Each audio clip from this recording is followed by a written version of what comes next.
Welcome to the deep dive.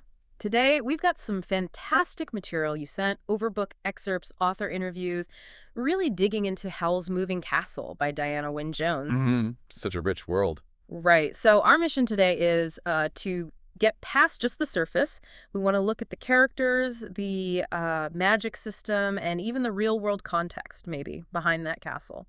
And you really have to start with the core rule of Ingary, this land it's set in.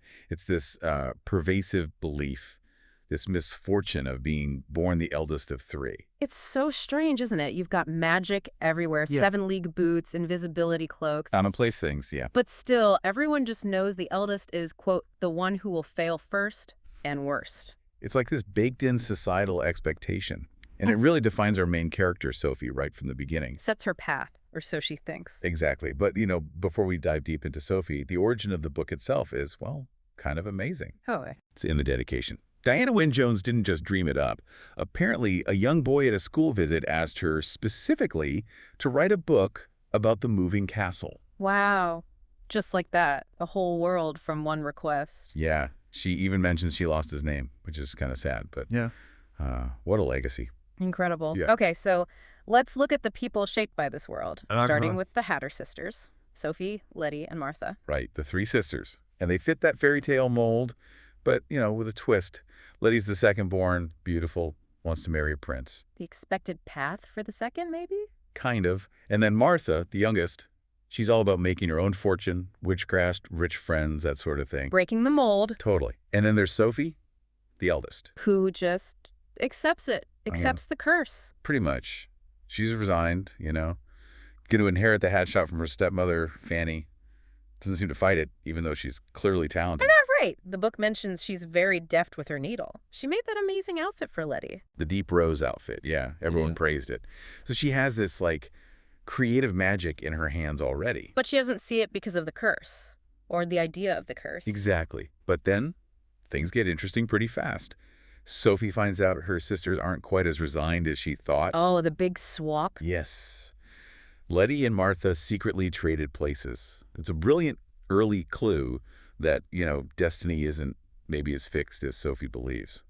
So Letty should be off learning witchcraft with Mrs. Fairfax. The one who uses honey with everything, yes. Hilarious detail.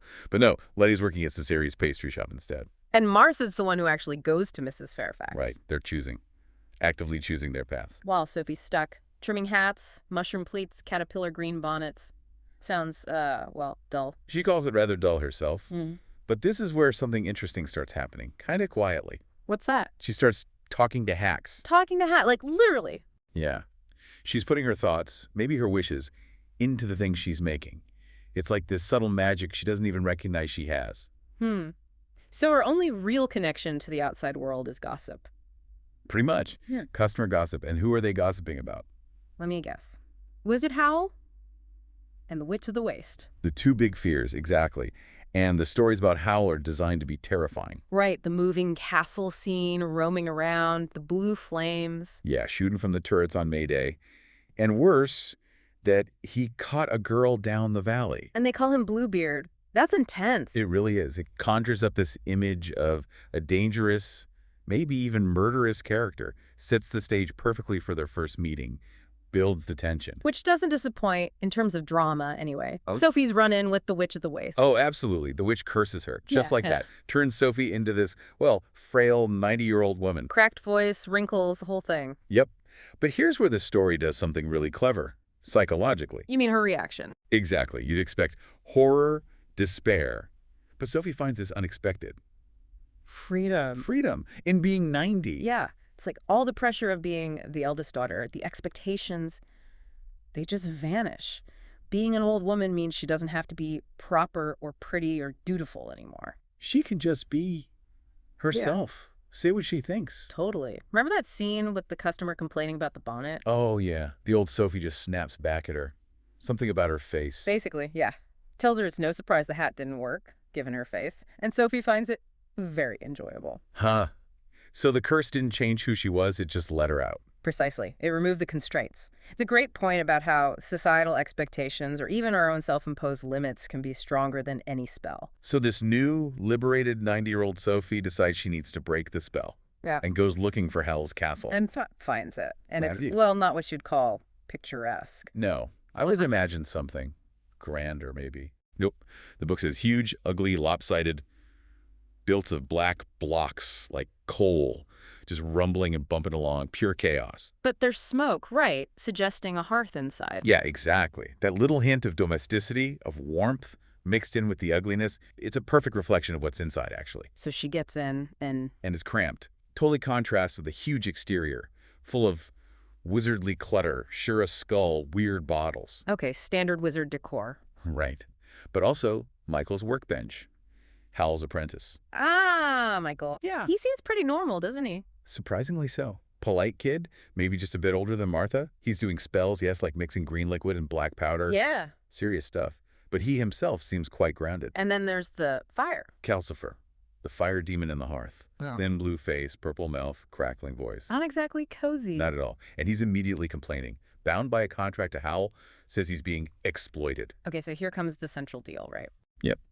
Calcifer sees an opportunity with Sophie. He says, basically, you break my contract with Howl, I'll break your curse. The classic magical bargain. But with a catch, a very important one, tied to how magic works in this world. Which is? Neither Howl nor Calcifer can just tell her the main clause of their contract. She has to figure it out herself. So she has to stick around. Right.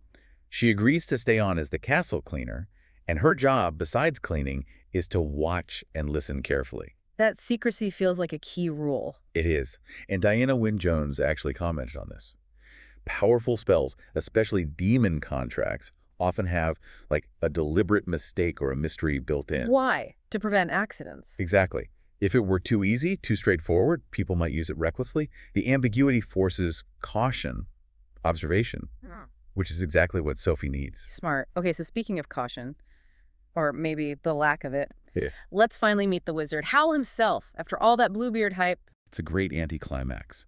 Sophie meets him and realizes he's just a young man, maybe 20s, in this incredibly flamboyant blue and silver costume. Not a monster, just... An overdressed boy, as Sophie thinks. The legend just crumbles. And he's incredibly vain, isn't he? Oh, legendarily so.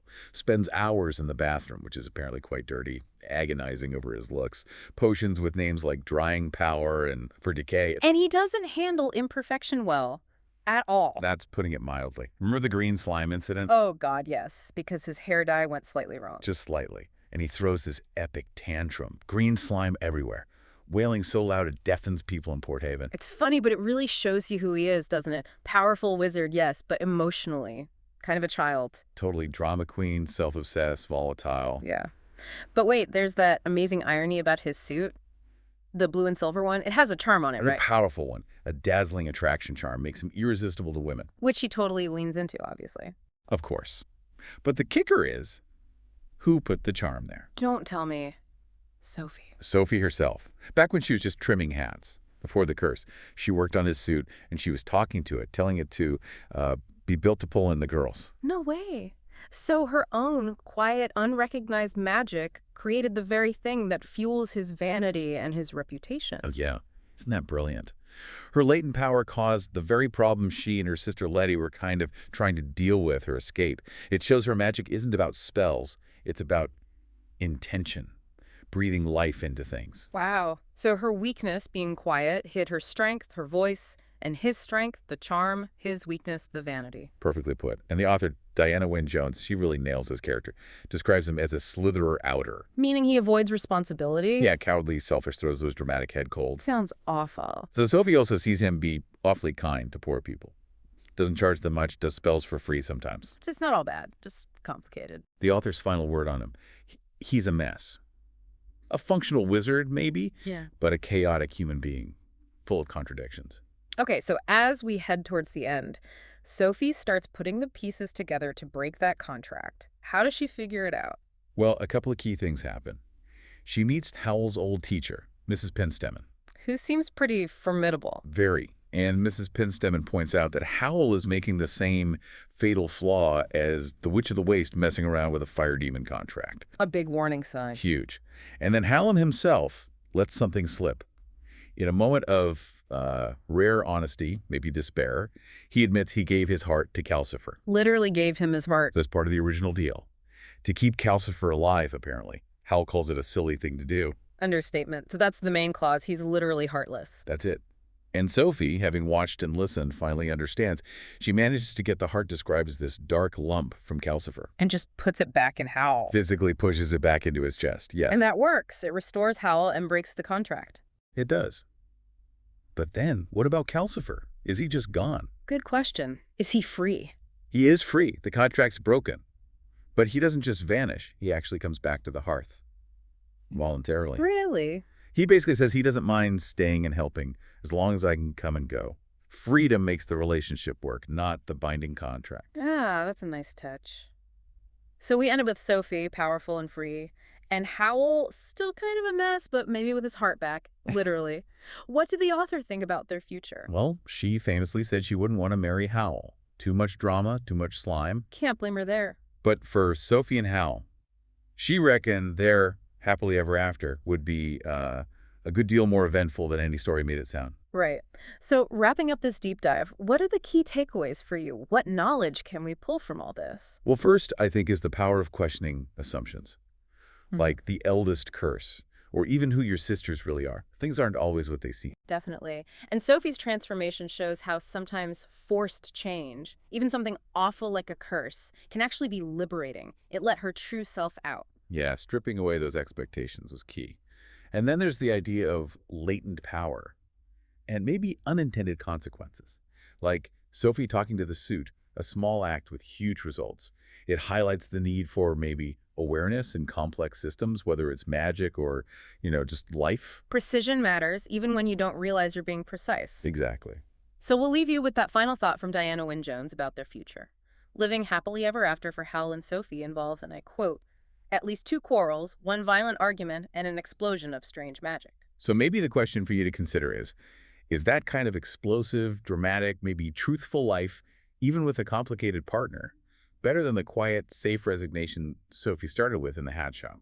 Something to think about. And if you are curious about that chaos, you can always check out the later books, Castle in the Air and House of Many Ways. Apparently, Howl stays Howl no matter what he looks like. His personality is pretty consistent. Until next time, keep watching and listening carefully.